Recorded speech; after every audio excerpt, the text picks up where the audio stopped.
Olá, meu nome é Thaís Jurema, do Educajus Cursos.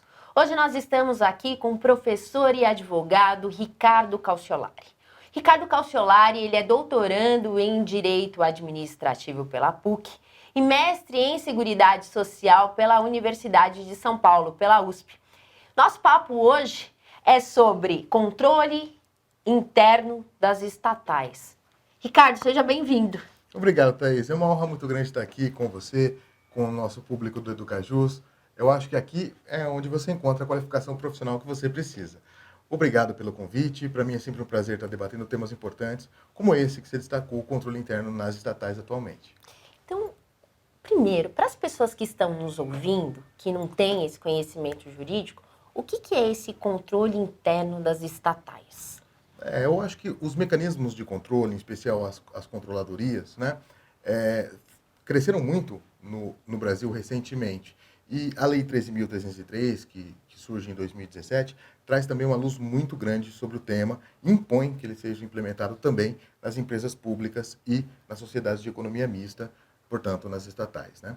O que ocorre nesse momento que a gente vive, e na época também, uma pressão muito grande, em especial pelo fenômeno da Lava Jato, né? Então, a ideia é para que se restrinja o campo de atuação da corrupção.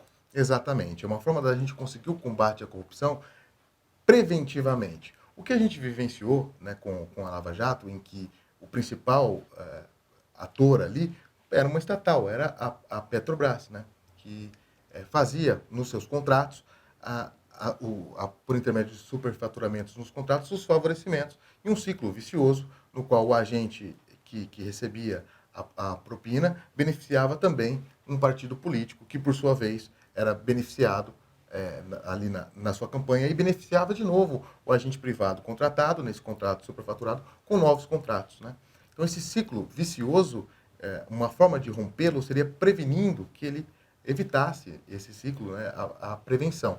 E aí, a lei trouxe uma série de mecanismos que impedem ou tende a reduzir a forma de cooptação dos agentes. Então, há uma série de mecanismos importantes. Uma dessas formas de controle seria uma auditoria interna, por exemplo? Exato. A Lei 13.303, que é o marco nesse segmento, um dos pontos que ela traz com relação a isso, né, havia já a imposição de auditorias, inclusive auditorias externas, isso é uma imposição da lei das SAs, então toda a sociedade anônima já tem essa obrigação, e muitas das estatais que estamos falando, como é o caso da Petrobras, tem esse formato, né, de sociedade anônima. Então já tinham auditorias internas. O que a lei traz de diferencial é um comitê de auditoria. Então, além dos órgãos estatutários regulares, que por imposição legal todas as empresas têm que ter, em especial sociedades anônimas, o seu conselho de administração e o seu conselho fiscal, agora um novo comitê de auditoria independente, que não fica vinculado ao conselho de administração e que tem por obrigação não só verificar a auditoria interna, mas também a própria auditoria externa. Então, é mais um fortalecimento dos mecanismos de auditoria que essa lei traz. É interessante, porque se você tem algo desvinculado do conselho, né, de administração, esse conselho não pode se intrometer na atividade dessa controladoria, seria algo do gênero? Exato. Além desse comitê de auditoria, outros mecanismos de controle que a lei traz é o fortalecimento dos mecanismos internos de compliance, e a gente faz um destaque para a obrigação do programa de integridade, que já era uma imposição aí da LAC, né, da Lei Anticorrupção, e que agora surge com uma ênfase ainda maior com a 13.303.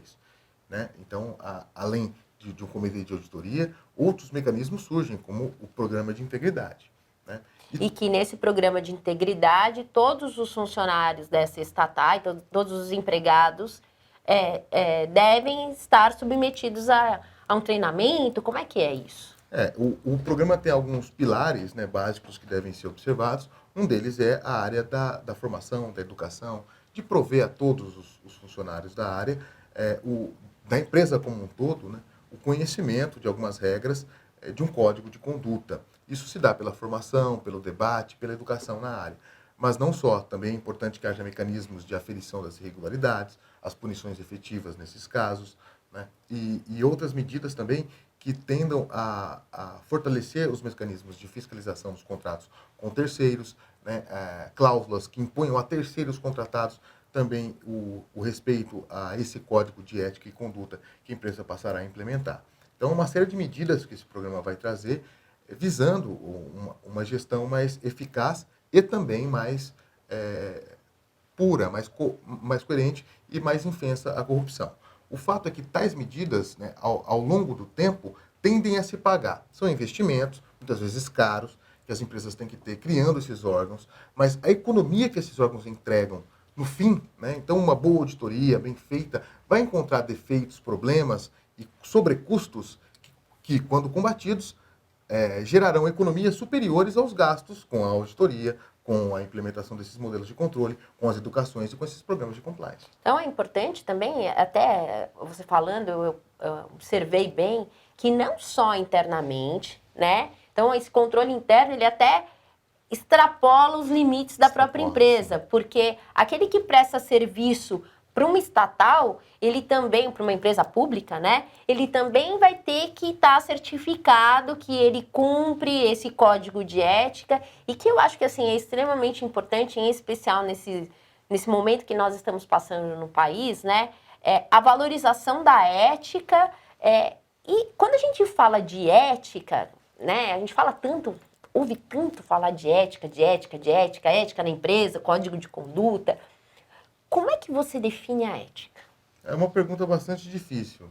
Há aqueles que fazem uma diferenciação entre ética e moral, né, dizendo que a ética é um imperativo categórico, uma visão mais kantiana, né? Immanuel Kant, que escreveu bastante sobre o tema, pontuava a ideia de uma visão ética como aquele absoluto, aquilo que todos concordaríamos que seria o agir correto, né? E a moral como uma opinião pessoal do que deve ser o certo e o errado naquela situação que você enfrenta. Há aqueles, portanto, que diferenciam ética e moral e outros que aproximam uma noção da outra. De qualquer forma, a noção da ética, embora ela tenha na filosofia uma série de colocações, está relacionado com esse agir correto, com esse agir probo, cauteloso e que pontue o nosso estar no mundo e a nossa sensação efetiva como seres humanos vivendo em sociedade numa atuação mais correta e coerente. A questão é justamente essa, é um termo de difícil definição, mas que numa situação concreta, nas opções que temos que tomar, significa a escolha mais coerente, a escolha mais correta e aquela que visa não só os meus interesses pessoais, mas também os interesses de toda a coletividade envolvida. Por isso, a gente tem que tomar um certo cuidado quando fala em programa de compliance e tal, porque a ética pode, no momento prático, ter uma série de interpretações, né? O que a gente fala, basicamente, é do bom cumprimento da lei, né? Respeito. Do respeito e do bom cumprimento da lei, e aí de toda lei entendida aqui de forma ampla, de toda a regulamentação imposta. Então, não só pela legislação, mas pelos regulamentos internos, pelas normas de conduta, exatamente. Então, mesmo que elas não tenham força legal, né? Dos princípios da empresa, dos seus valores, a busca da sua missão.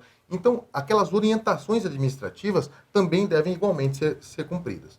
E o que os jurídicos de todas as empresas às vezes tinham era uma visão de defesa, né, de proteção, e não necessariamente de cumprimento de normas internas, né? Encontrada às vezes uma irregularidade, há uma tendência do departamento jurídico de proteção, de dizer, olha, essa irregularidade não foi tão irregular assim, porque de fato há a possibilidade de uma punição. E é papel desses departamentos jurídicos a defesa. O que esses departamentos de compliance fazem é justamente, com mais independência, buscar essa efetiva punição, resolver efetivamente o problema em si e não necessariamente defender, né?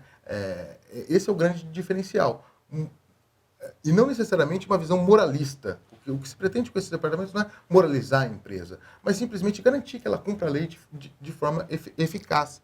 Isso gera eficiência e redução de custos. Tem um padrão, né, um mínimo necessário. E quando a gente fala desse comitê de auditoria que é independente, né, pelo que você nos ensinou aqui hoje, que ele é independente, essa parte de compliance estaria ligada a esse comitê ou é um departamento interno obrigatório das sociedades anônimas e das empresas estatais como um todo? Na verdade, compliance são condutas, né? Ações aplicáveis. O que se fala claramente na área é que é importante que haja um comprometimento de toda a estrutura, em especial da sua direção, que é dela quem deve partir o exemplo. Então, não necessariamente existe um departamento de compliance, pode existir ou não, e a gente elogia esses departamentos de controle interno e de compliance quando existem.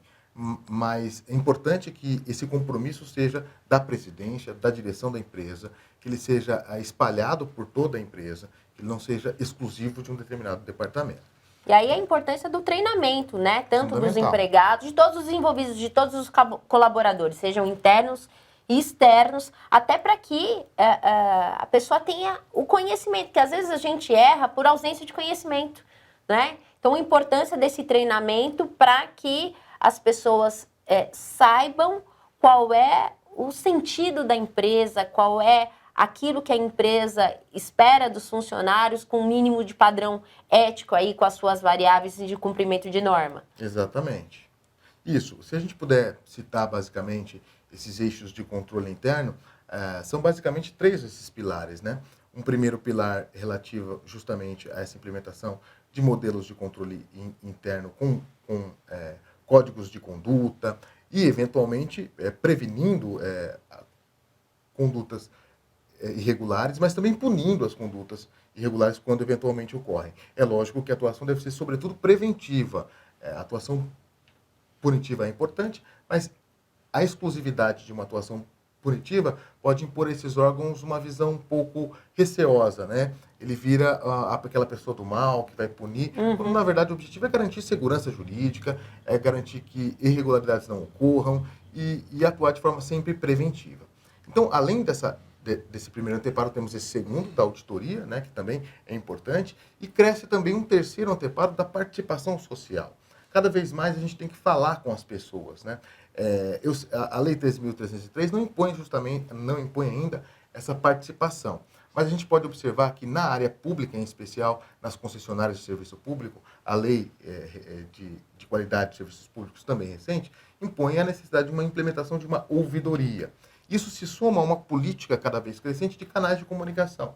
Então a gente já tem canais de comunicação com o cliente, tem as chamadas hotlines, canais de denúncia, que atuam nessa área do compliance. E agora também os canais de crítica, sugestão e participação popular, até com o crescimento de conselhos.